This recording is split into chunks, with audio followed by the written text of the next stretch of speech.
Mau beli obligasi FR tapi masih belum paham sama mekanisme kupon berjalan? Di video ini, Bibit udah memperkenalkan tentang konsep kupon berjalan. Tapi ternyata masih banyak yang salah kaprah tentang konsep ini.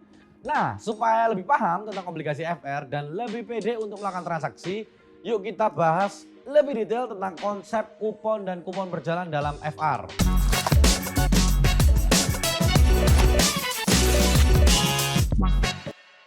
Obligasi FR atau fixed rate adalah surat utang yang biasanya diterbitkan oleh pemerintah guys.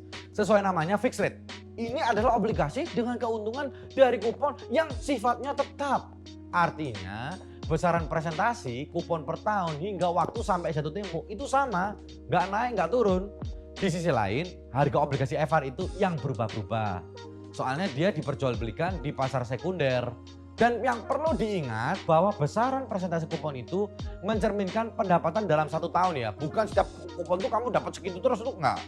Sebagai contoh, kamu beli obligasi FR sebesar 10 juta dengan kupon 6%. Artinya dalam 1 tahun kamu akan mendapatkan 6% dari 10 juta. Yaitu 600.000 yang dibagi jadi 2. Karena kuponnya FR itu dibagi 6 bulan. Dan setiap 6 bulan kamu akan dapat 300.000 sebelum dipotong pajak. Jadi dia masih gross ya. Oh iya, meskipun harga FR itu naik dan turun, tapi ini nggak ada pengaruhnya ke kupon dan yield ketika kamu udah punya unitnya ya. Karena ketika kamu udah beli unit obligasi FR, kupon yang akan kamu terima itu sifatnya fixed rate atau tetap. Atau sama sampai jatuh tempo. Dan juga yieldnya itu akan terkunci sampai batas jatuh tempo.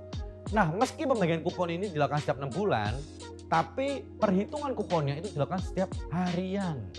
Makanya di FR ada yang namanya kupon berjalan. Apaan lagi itu ya? Nah, kupon berjalan adalah kupon yang harus dibayar oleh pihak pembeli obligasi kepada pihak penjual. Apalagi transaksi terjadi di antara tanggal pembayaran kupon. Mungkin kamu bertanya, loh kok jadi pembeli yang bayarin kuponnya orang lain? Saya rugi dong gitu kan. Kupon berjalan ini sebenarnya gunanya untuk menguntungkan semua pihak teman-teman. Baik pembeli maupun penjual. Supaya nggak bingung, mari kita contohkan langsung ya. Misalnya nih, pada tanggal 1 April kamu beli unit FR senilai 10 juta dengan kupon 6%. Jika pembagian kuponnya itu dilakukan setiap tanggal 1 Januari dan 1 Juli, maka di kedua tanggal tersebut kamu akan menerima masing-masing 300.000 dan 300.000. Benar ya?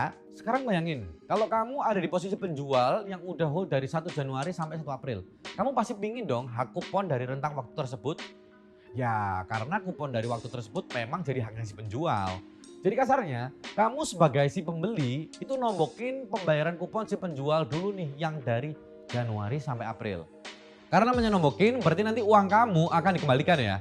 Jadi ketika di 1 Juli kamu akan mendapatkan hak kupon dari tanggal 1 April hingga 1 Juli ditambah pengembalian dana penombokan kupon berjalan dari 1 Januari hingga 1 April.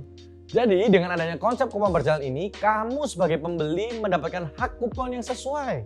Sementara si penjual juga masih kebagian kupon hingga akhir waktu hold unitnya. Sekali lagi ya teman-teman, ngebayarin kupon berjalan di FR itu enggak bikin kamu rugi kok. Itu adalah win-win solution buat pihak penjual dan pihak pembeli. Itu dia tadi penjelasan tentang kupon berjalan FR.